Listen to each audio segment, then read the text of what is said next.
Before November's election, data suggested that Americans were more divided on key issues than ever before. From the economy to immigration to simply how politics is run at all, it's hard to find a single issue where the consensus is shared. And those divisions served to bring Donald Trump back to the White House in November, a man who many agree is a threat to democracy. Yeah, I'm one of those people You who are. agrees that. So, is there any way back to national unity for America, or will Donald Trump serve only to drive communities further apart than they already are?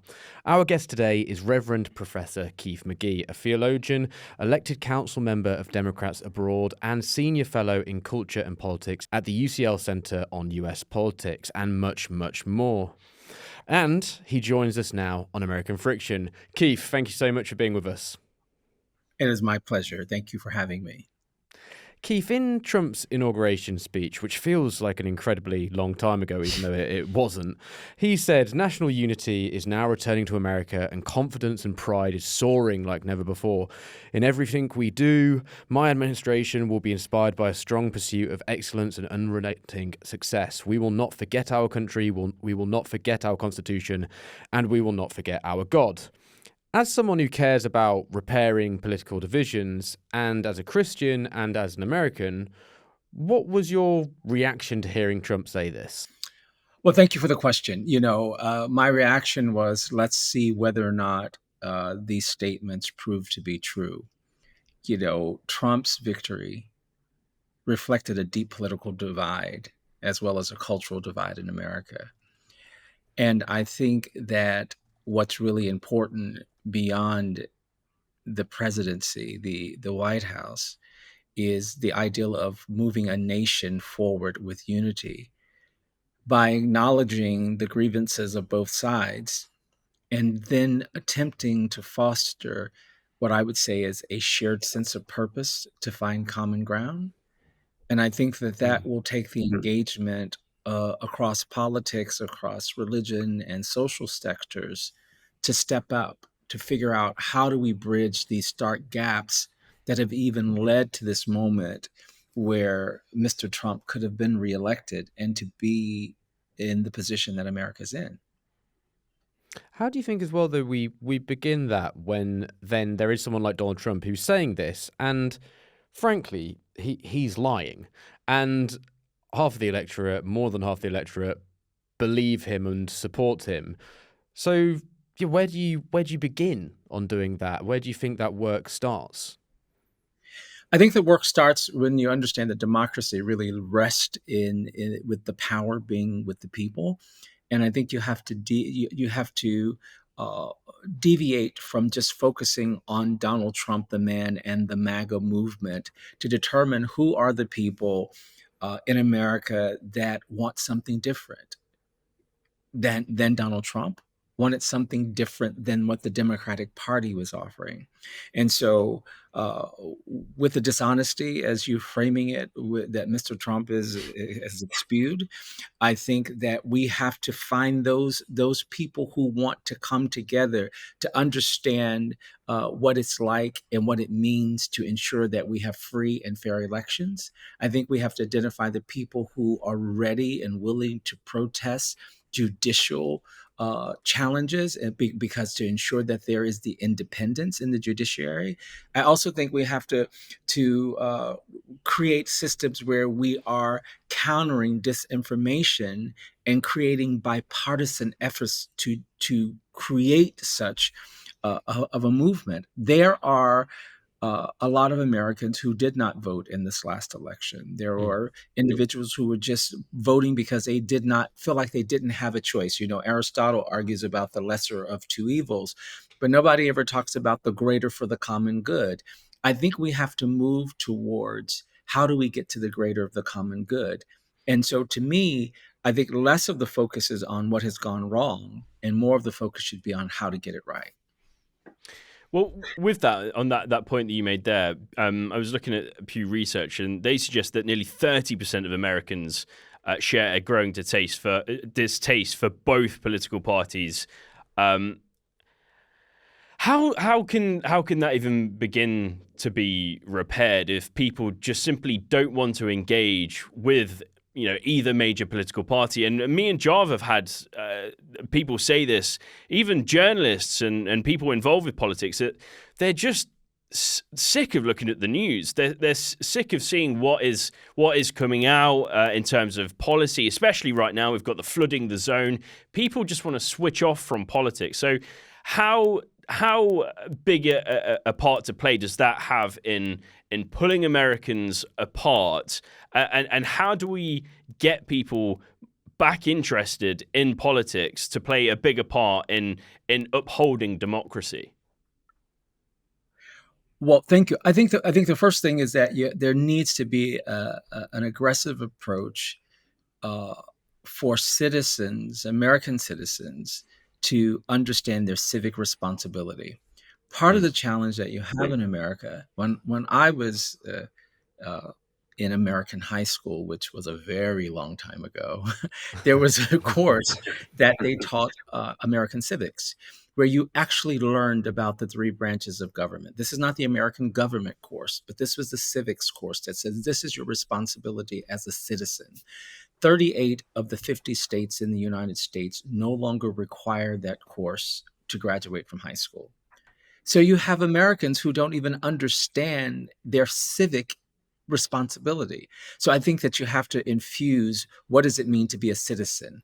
How does a citizen engage? I think that is critically important. I also, one of the other roles that I have is that I chair the Guardian Foundation, which is of course a part of the Guardian newspaper. And one of the things that we deal with is tackling mis and disinformation.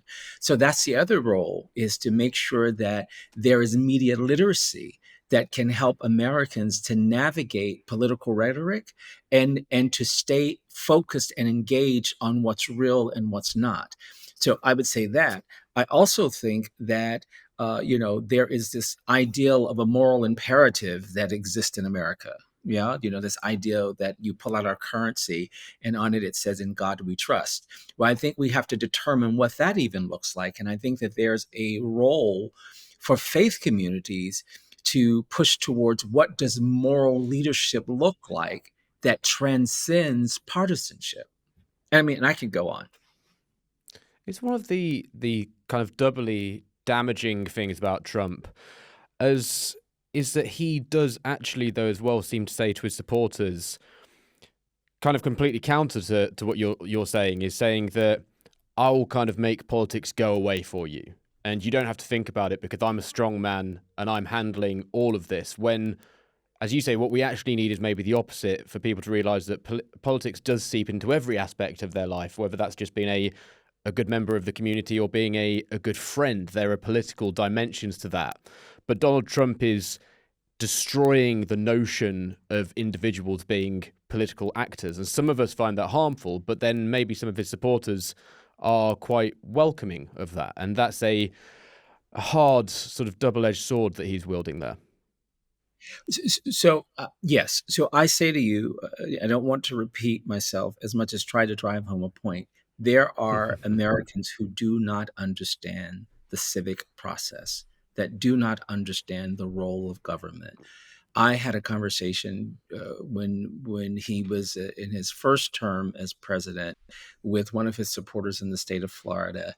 And I asked her if she could explain to me what the word democracy meant. She could not, but she was an adamant Donald Trump supporter.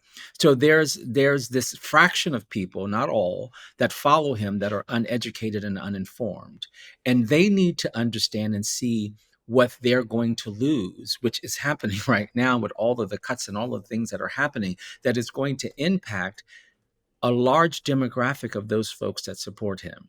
And I think that's when this awakening will happen, where people will say, well, I understand that he said that this is what he's doing, but are these the results of it? Like, so inflation, and the biggest thing, I'm sitting in America right now, I'll be home in London over the weekend, but the biggest thing that everyone's talking about here is the price of eggs.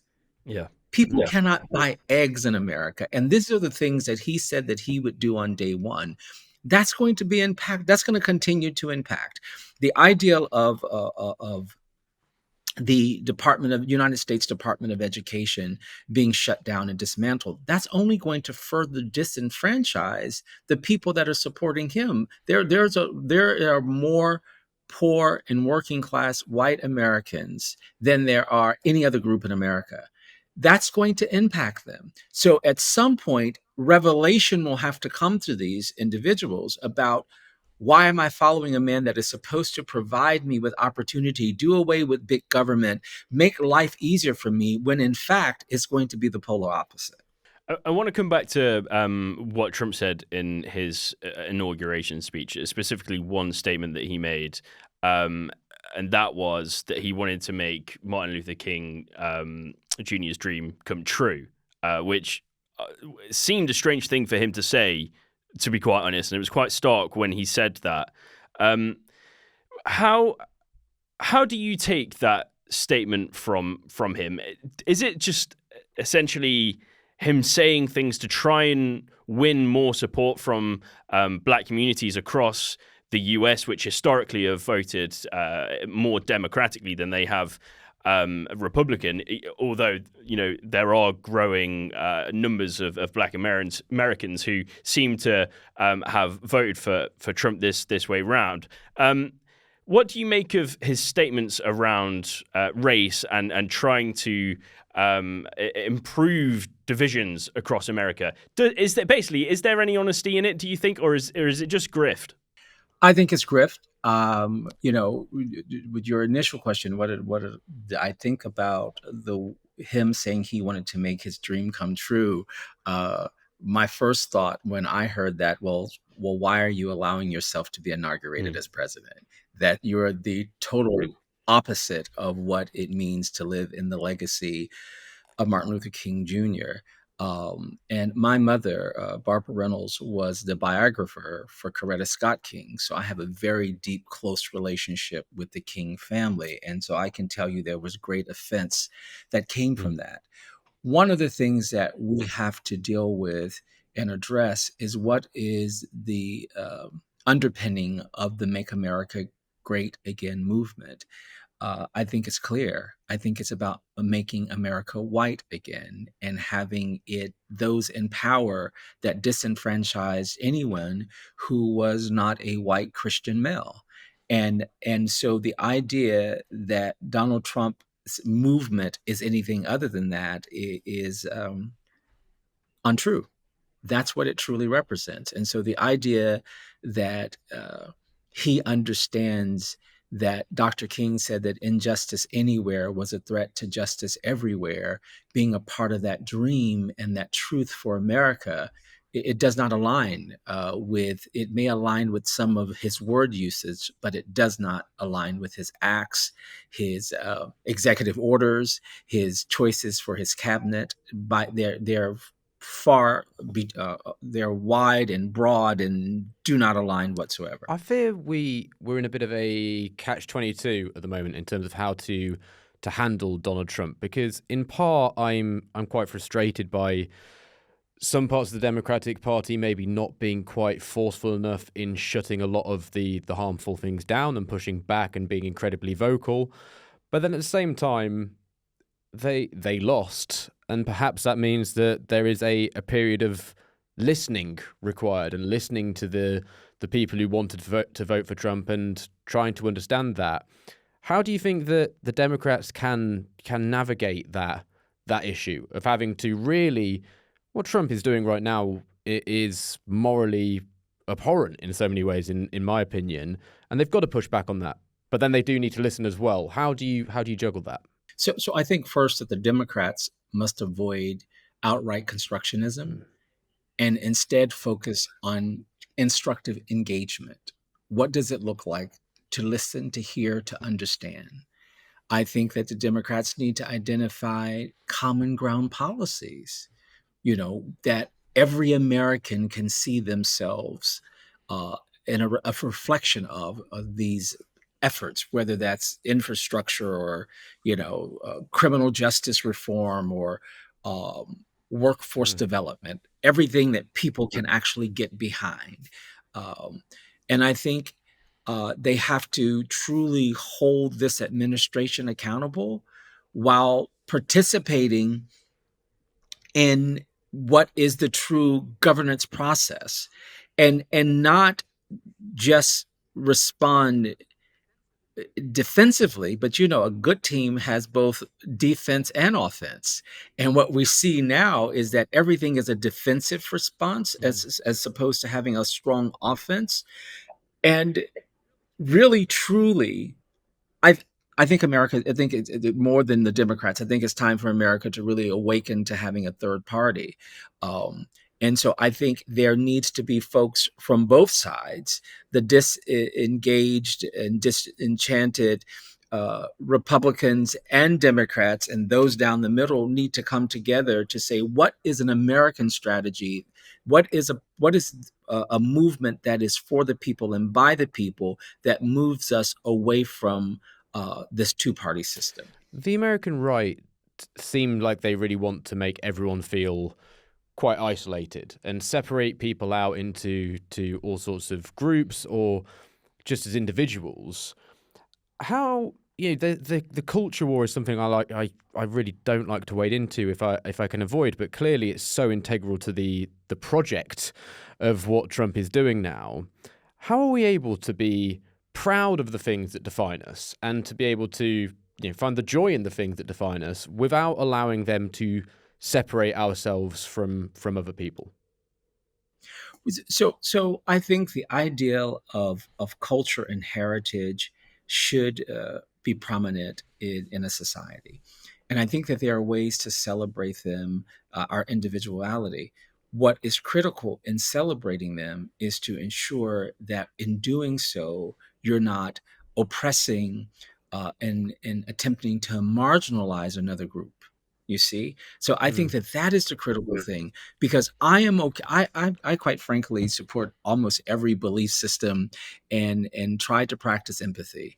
Uh, and I think that that's critical. How do you learn? How do you sit in a space of learning and engagement and appreciation, and in doing so with one group, ensuring that your actions do not in fact oppress or marginalize another group? There's a way to be an individual. There's a way to self-identify. There's a way to uplift your culture and your heritage and your belief system without oppressing another group. And we have to find that. And I think the only way to do that is through empathy. When there are actors who want to use it to separate, though, I mean, how do you engage or how do you rebuff them? Because that's my concern. Because I agree with you. I think there's obviously nothing wrong with being an individual and being proud of all the sorts of things that define you. But when you're in a society where there is a large group of people who want to use those things to push you apart, sort of practically, how do we think about rebuffing that?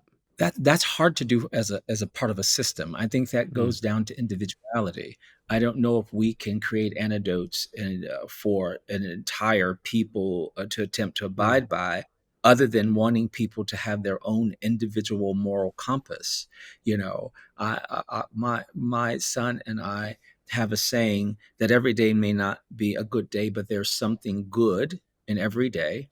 And the difference between God and good are the number of O's. And so I think that people have to determine whether or not they're following God or good, and having those to be synonymous. Are your actions, your beliefs, are they good or are they harmful? That's your own individual moral compass. I don't know if you can invoke that to say this is what this group of people should and must do, because do groups create moral compasses? Perhaps they do, but perhaps they don't. I think that comes down to the individual. You've said that you've never found someone in life that you cannot love. There's a quote of yours that I found. Elon Musk, he literally did a Nazi salute. US aid has been cut off by Trump and Elon Musk and Marco Rubio, which is affecting babies with HIV across the world. There's just levels of sort of disgustingness to the things they're doing. Do I really have to try to love them? And is that the the approach I need to maybe try and take? So let me speak for myself, and then maybe we'll question back to you. So to me, my fundamental belief, as I am known as a Reverend Professor within the Christian context, is that the requirement of Jesus is to love. It is that we are required to love God and to love neighbor as ourselves. And through that, there becomes this redemption for all of us. So when I say that I've never met a person that I cannot love, it is true because I reflect on the mirror of who I hope to be and how I hope to live. There are people that I do not like. There are people, there are actions of individuals that I do not like. But the core of me cannot walk and live in a space where I don't love another human being. The actions that Elon Musk and Donald Trump and others that they're taking that are quite deplorable, that are harmful, I do not like those acts and those actions. I do believe that deep down within all of us is a soul that can and should be loved, and that it is my responsibility to keep reaching in to try to find that space to love the individual, to be a reflection of something bigger than how they may see themselves in the moment. I hope that Well, I've answered also done your some question. research, Jov, and I watched your LSE 2024 election event where you questioned whether perhaps the Democratic Party has lost its sense of moral consciousness, and perhaps the Republican Party was able to figure out or use to its advantage the issues that were tearing America apart, and essentially use that to win the election. And it feels like right now, in terms of the Democratic Party's identity, that we're at some kind of inflection point where we don't necessarily know exactly what the future holds. Is it going to tear itself apart, or is it going to come together and form part of a strong opposition against Trump? So I guess my question is, do you feel like the Democratic Party has a bit of a almost like an identity crisis at the moment? I definitely believe that the Democratic Party has an identity crisis. I question, many of my friends and colleagues in the party on how is it that Donald Trump, the GOP, actually was able to capture a large part of its demographic. Is this not the group that the Democratic Party was supposed to go for?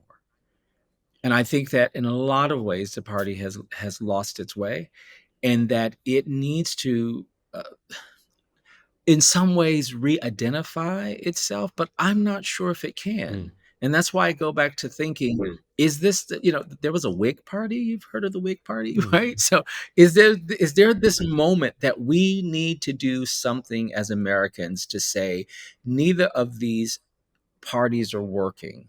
This is what we stand for. This is what we believe, and we must rise up to identify those who are like us in order to save democracy, in order to truly build an America where this ideal and the framing of the Constitution, where all people are created equal, all of these realities in the Constitution become alive. Because I don't believe it has ever truly been the Constitution is a living document, but I don't believe we've ever come there to this place of America fully embodying what it understands it's supposed to be. And I don't see how the Democratic Party does that. There was a movement some years ago with the Squad, with these progressives in the party who were trying to come in and make a movement to shift the party, much like what the Tea Party came in, that has now created this entire movement that we see, right? They resisted it.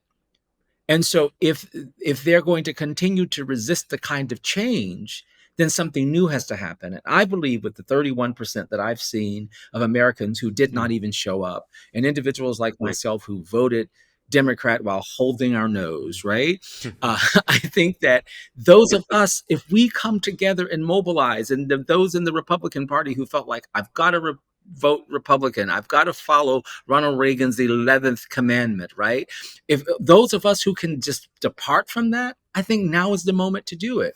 The challenge with that is having the financial backing to do it. But if there's a real people's movement, it can be done. Even with the Electoral College existing as it does, Keith, it can be done. I'd be lying if I said that I felt particularly sort of hopeful when I look at US politics a lot at the moment. The past couple of weeks have really just made me think, it's all very awful. But having this conversation has made me feel, some hope that through having conversations, maybe things can move forward and people will discuss these problems and want to move past them. Day to day, when it comes to seeing this onslaught that we are seeing from the administration at the moment, what does give you hope? What gives me hope is that there are people who think like we do, from what I hear you saying, that have a small bit of optimism that things can change. That gives me hope. I'm also encouraged by the idea that the struggle for democracy and justice is never finished. It's always an ongoing generational fight. So what we cannot do is become discouraged and give up, but understand that, Coretta Scott King said, freedom is a never ending process. It's never really won. It is fought and won in every generation. So we have to understand and see firsthand the cost of this division. And then we have to have the moral courage to take action. And then I would say to understand that the power rests within the people, and the people then shape the future. This moment where all of with these folks that we see in power, that can be temporary if we really take action and do these things that I've just outlined. Keith, thank you so much for your time today. Really appreciate speaking to you. You're welcome. It's been my pleasure to join you.